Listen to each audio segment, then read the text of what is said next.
सवेरा एक नई शुरुआत लेकर आता है। आज आपके पास एक नया मौका है, कुछ बेहतर करने का, कुछ नया सीखने का। बीता हुआ कल एक सपना है और आने वाला कल एक कल्पना। केवल आज ही हकीकत है। इसलिए अपनी पूरी ताकत और ऊर्जा आज के दिन को बेहतरीन बनाने में लगा दीजिए। याद रखिए, आपकी सोच में बहुत बड़ी शक्ति है।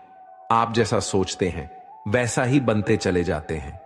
अगर आप खुद को कमजोर मानेंगे तो मुश्किलें आपको और भी बड़ी लगेंगी, लेकिन अगर आप खुद को मजबूत और सक्षम मानेंगे तो बड़ी से बड़ी चुनौती भी आपके सामने घुटने टेक देगी। अपने मन को नकारात्मक विचारों का घर मत बनने दीजिए। इसे आशा, विश्वास और उत्साह से भर दीजिए। सिर्फ सोचना ही काफी नहीं है।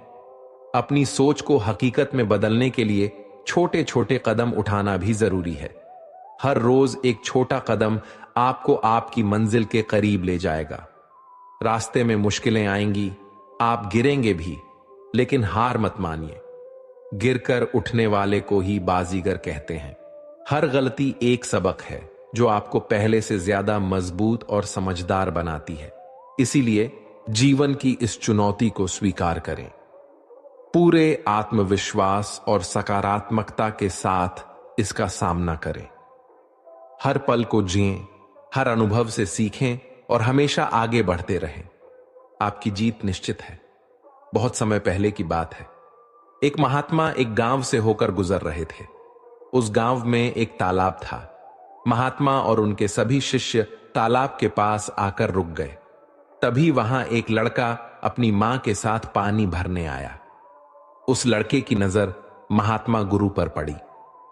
वह महात्मा को पहले से ही जानता था।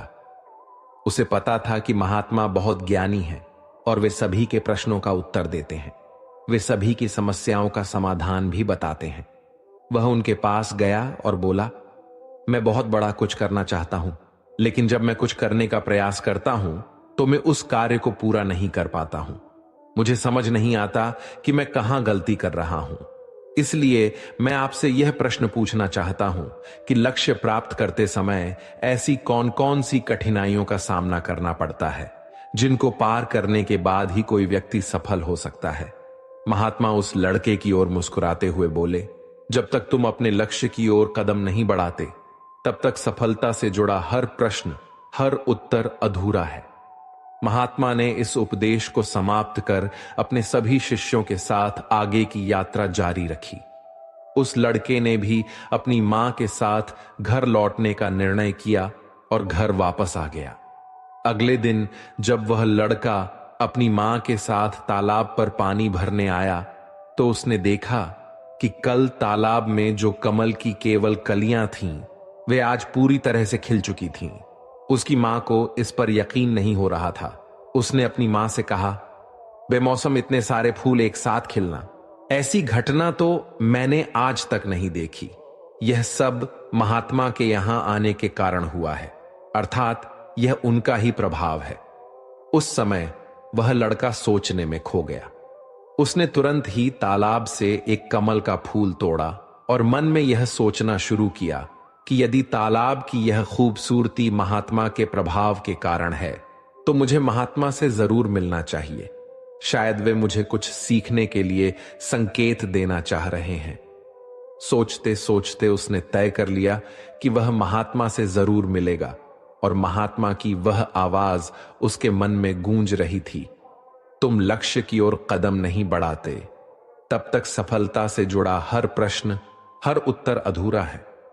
तब उस लड़के ने कमल का फूल एक मटके में रख लिया और उसने यह निश्चय किया कि वह महात्मा से मिलकर ही रहेगा।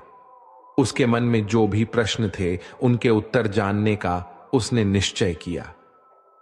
उस लड़के ने तुरंत अपनी मां से कहा, मैं महात्मा से मिलने जा रहा हूं। वे बहुत दूर नहीं गए होंगे। अगर मैं जल्दी जल्दी चलूं तो एक दिन में ही मैं उन तक पहुंच जाऊंगा और एक दो दिन में मिलकर घर वापस आ जाऊंगा। उसकी मां ने उसे बहुत समझाने की कोशिश की, लेकिन वह लड़का नहीं माना और तुरंत ही सफर पर निकल पड़ा। वह मार्ग पर बहुत तेजी से चल रहा था। बहुत कम समय में ही उसने अपने गांव को पार कर लिया। चलते चलते उसकी थकान बढ़ रही थी, जिससे उसकी रफ्तार कम होने लगी थी। लेकिन उसने हार नहीं मानी। धीरे धीरे चलता रहा और चलते चलते जंगल में पहुंच गया।